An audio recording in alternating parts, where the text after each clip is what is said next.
Ça y est, chers amis investisseurs belges, on va avoir une taxe sur la plus-value en bourse en Belgique. Arrête tout ce que tu es en train de faire, installe-toi confortablement, je vais t'expliquer tout ce que tu dois savoir, tout ce qu'on sait en tout cas pour l'instant, tout ce que je sais sur cette nouvelle taxe.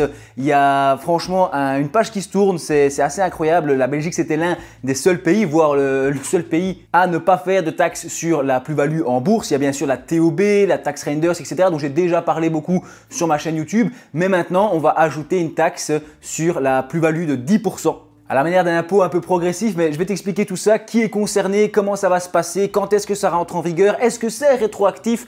En fait, j'ai pas toutes les réponses évidemment. Moi, je te partage un peu la news avec les idées principales et on va voir au fur et à mesure ce qu'on nous dit. Jusqu'à présent, il y avait bien sûr une taxe sur la plus-value de 33% sur le trading, les activités spéculatives et les investisseurs professionnels. C'est normal, mais pour les petits investisseurs particuliers, généralement comme toi et moi, si on investit à long terme en bon père de famille sans trop de risques et sur des placements qui sont pas faits pour spéculer à court terme, après plusieurs mois, plusieurs années, on revendait nos placements, on avait pas de taxe sur la plus-value. Bien sûr, TOB, etc., j'en ai parlé, mais ça restait vachement intéressant. Alors apparemment, le gouvernement veut essayer de ne pas trop pénaliser les petits portefeuilles et les petits investisseurs particuliers. Le but serait toujours d'encourager l'investissement à long terme. Il y aurait un seuil d'exonération jusqu'à 10 000 € de plus-value annuelle. Donc si le total des plus-values sur l'année ne dépasse pas les 10 000 €, on ne serait pas taxé. Ce seuil permettrait de protéger les petits investisseurs qui investissent de manière modérée en bourse. Pour les gains supérieurs à 10 000 €, une taxe progressive serait mise en place. Le pourcentage exact d'imposition sera mis au point avec un système de barème, etc. On n'a pas encore tous les détails pour l'instant. Mais apparemment, il y aurait une prise en compte aussi des moins-values. Ça veut dire que si tu as gagné 10 000 sur l'année, mais que tu as aussi perdu 5 000 de l'autre côté, ta plus-value réelle serait de 5 000. Mais comment ils vont calculer tout ça aussi? Et surtout, si tu as plusieurs comptes titres, comment ça va se passer? Sans parler des comptes titres à l'étranger. Ensuite, il y aurait un système d'exonération partielle pour les investisseurs à long terme. Donc si un investisseur garde ses placements pendant au moins 10 ans, c'est quand même assez long, il bénéficierait de 50% d'exonération de taxes sur la plus-value. Donc cette plus-value serait uniquement taxée sur la moitié de ce qu'il a gagné. Encore une fois, tu sens vraiment que la volonté de privilégier le long terme est toujours là en Belgique. Et finalement, les petits investisseurs qui investissent un petit peu 5 000, 10 000 € par an ou quoi, ce qui est déjà pas mal, eux ne seraient finalement pas vraiment très impactés par cette taxe dans l'état actuel puisque ils seraient largement en dessous des plus-values.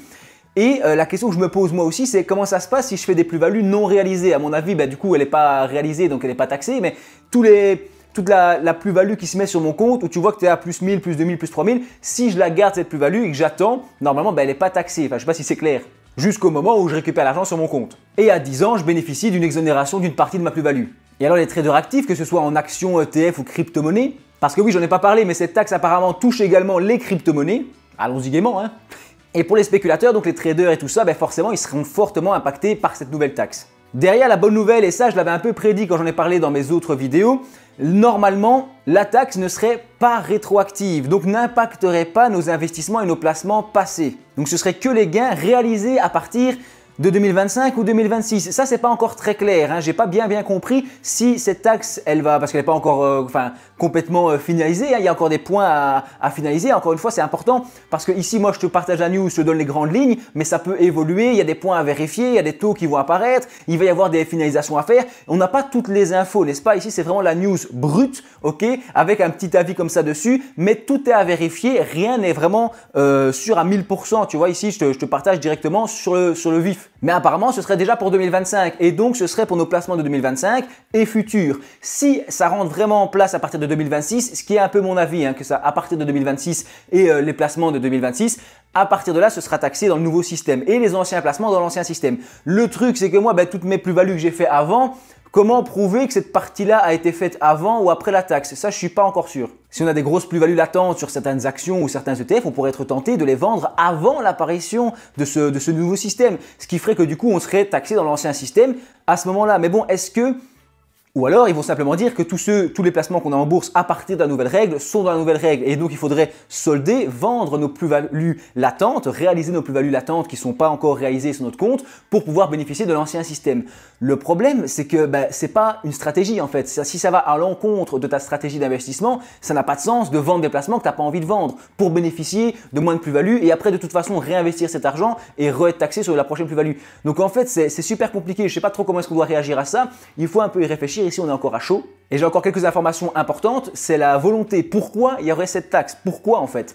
Eh bien, le but serait de réduire la pression fiscale sur les travailleurs. On va évidemment augmenter les recettes de l'État grâce à ceux qui investissent en bourse en les taxant davantage. Et avec cet argent, on pourrait réduire la pression fiscale dans d'autres domaines. C'est un peu l'idée. Si c'est ça qui se passe, ça pourrait être pas si mal dans le sens où si on est moins pressé, je veux dire fiscalement d'un point de vue salaire, ben, on a plus de salaire, donc on peut investir plus en bourse et donc finalement, ben oui, tu as plus de taxes, mais comme tu as une plus grosse capacité pour investir, ben, tu pourrais finalement te retrouver dans un système viable. Augmenter la quantité de revenus exemptés d'impôts, diminuer la pression fiscale à certains niveaux, renforcer le bonus à l'emploi et augmenter le salaire net des travailleurs. Le gouvernement justifie cette taxe en disant que c'est pour taxer en fait les grosses plus-values et pas vraiment les petits investisseurs particuliers de base. Même si franchement 10 000 € de plus-value c'est pas énorme en fait, même pour un petit portefeuille. Si tu penses à 5, 10, 15, 20, 30 ans, ben voilà, dans notre plan, nous on voudrait gagner beaucoup plus que ça et donc on va être fortement impacté par ce système. On peut déjà faire des suppositions sur les nouvelles stratégies qu'on pourra mettre en place puisque évidemment ben, tout le narratif de l'investisseur belge est modifié. On ne peut plus faire comme on faisait avant, il faut qu'on s'adapte au nouveau système.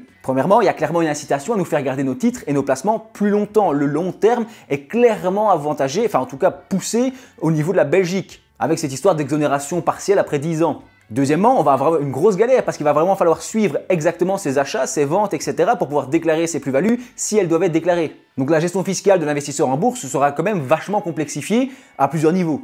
Encore une fois, il faut voir comment cette réforme va être appliquée et exactement ce qu'on nous réserve et ça pourrait pousser aussi des investisseurs à aller se tourner vers d'autres investissements, se dire bah, tiens, je vais peut-être aller moins en bourse, aller plus vers de l'immobilier, peut-être plus vers autre chose, enfin j'en sais rien, ou alors vers des branches 23 qui seraient des produits moins taxés, mais est-ce que c'est la bonne solution? Moi, encore une fois, aucun conseil, aucune recommandation d'achat, de vente ou de faire quoi que ce soit, n'est-ce pas? Je suis un simple particulier qui essaie de s'en sortir dans le paysage fiscal belge en bourse. En tout cas, cette réforme marque un tournant dans l'histoire de l'investissement en bourse en Belgique. L'introduction d'une taxe sur la plus-value en bourse en Belgique était un sujet vraiment, j'en ai déjà parlé sur la chaîne, hyper tendu pour les investisseurs belges. On redoutait ça, ça arrive, mais le gouvernement a, j'ai l'impression qu'ils essayent de prendre en compte les préoccupations qui nous tiennent à cœur, à savoir essayer de garder quelques petites niches fiscales, quelques systèmes qui vont nous permettre d'atténuer tout ça. Pour les investisseurs occasionnels et long terme, normalement ça ne changera pas trop grand chose là tout de suite, mais pour les traders expérimentés ou les gros investisseurs actuels, ben là par contre il va y avoir une fiscalité plus lourde, plus complexe, il va falloir vraiment directement se remettre dans le bain. Je répète vraiment qu'il reste à voir comment cette taxe et comment cette réforme va être réellement appliquée. Encore une fois, je n'ai pas toutes les infos, tout ce que j'ai dit ici n'est pas sûr à 1000%. Il y a des trucs à vérifier, je te parle de tout ça à chaud. On peut en discuter en commentaire. Pense à t'abonner pour ne rien rater. Rejoins les investisseurs belges, on a encore de beaux jours devant nous. On va trouver des solutions ensemble et je te dis merci d'avoir regardé ma vidéo jusqu'au bout.